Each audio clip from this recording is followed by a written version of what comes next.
আসসালামু আলাইকুম। আমি doctor Nazbin Akter Ruby, gynae এবং ইনফার্টিলিটি স্পেশালিস্ট। আপনাদের সুবিধার জন্য প্রতিদিন নিয়মিত চেম্বার করছি রেডিয়াম ডায়াগনস্টিক সেন্টার গাজীপুর শাখায়। আজ কিছু ছোট কিছু কথা।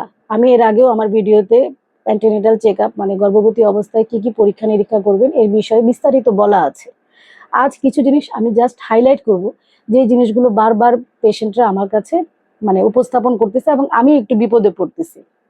কিছু ইনভেস্টিগেশন, যেই জিনিসগুলো আমাদের বারবার রিপিট করতে হয়। অনেক রোগীরাই ভাবে যে না একবার করব, সেটা কখন করব। কিছু ইনভেস্টিগেশন একবার করলে চলবে না।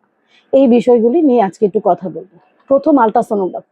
আলট্রাসোনোগ্রাফিতে আমাদের খুব বেশি বেগ পেতে হয় না, কারণ আলট্রাসোনোগ্রাফি করতে রোগীদের মোটিভেট করা খুব সহজ, তারা এটা করতে চায়।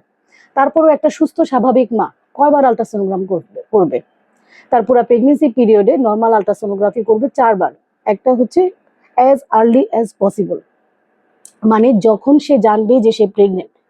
কারণ দুইটা, বাচ্চা জরায়ুর বাইরে আসতে পারে, 2 নাম্বার হচ্ছে বাচ্চা যমজ বাচ্চা হতে পারে। ঠিক আছে। দ্বিতীয় যে ভিজিটটা হবে সেটা হচ্ছে 20 থেকে 24 সপ্তাহ অ্যানোমেলি স্ক্যান, মানে বাচ্চার বিকলাঙ্গতার আলট্রাসোনোগ্রাম, বাচ্চার বড় ধরনের কোনো জন্মগত ত্রুটি আছে কিনা সেটা দেখার জন্য আমরা অ্যানোমেলি স্ক্যান করে থাকি। 3 নাম্বার আলট্রাসোনোগ্রাফিটা করবে 32 সপ্তাহ। তখন আমরা দেখব বাচ্চার ওজন, বাচ্চার পজিশন, প্লাসেন্টা মানে যে ফুলের যে পজিশন সেটা কোথায় আছে, পানির পরিমাণ, এই জিনিসগুলো আমরা দেখব।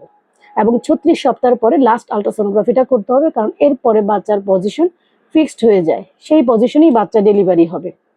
সেটা দেখে আমরা অনেকটা কোন বাচ্চাটা নর্মাল ডেলিভারি পর্যন্ত ওয়েট করবে, কোন বাচ্চাটা আলটিমেট অবশ্যই সিজারিয়ান সেকশন লাগবে, আমরা এই সিদ্ধান্তগুলো নিতে পারি।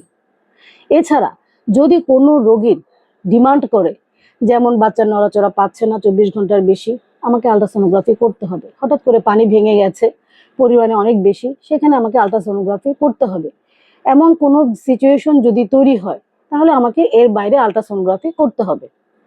রক্তের পরিমাণ, এটা নিয়ে আমাদের খুব মুখোমুখি হতে হয়। রোগী বলে হ্যাঁ করছি, কিন্তু রক্তের পরিমাণ আমাকে জানতে হবে। একটা প্রথম সে যখন প্রেগনেন্ট হবে তখন, মানে একটা মা প্রাথমিক অবস্থায় তার রক্তের শূন্যতা আছে কিনা সেটা দেখে নিতে হবে। কারণ রক্ত শূন্যতা থাকলে একটা বাচ্চা সঠিকভাবে বাড়তে পারে না, বাচ্চা অ্যাবর্শন হওয়ার ঝুঁকি থাকে, সেই মাটার হার্ট ফেলিওর হওয়ার ঝুঁকি থাকে, আরো অনেক সমস্যা হওয়ার ঝুঁকি থাকে। তাহলে আমরা শুরু থেকে সেই মাটাকে সেভাবে টেক কেয়ার করতে পারবো।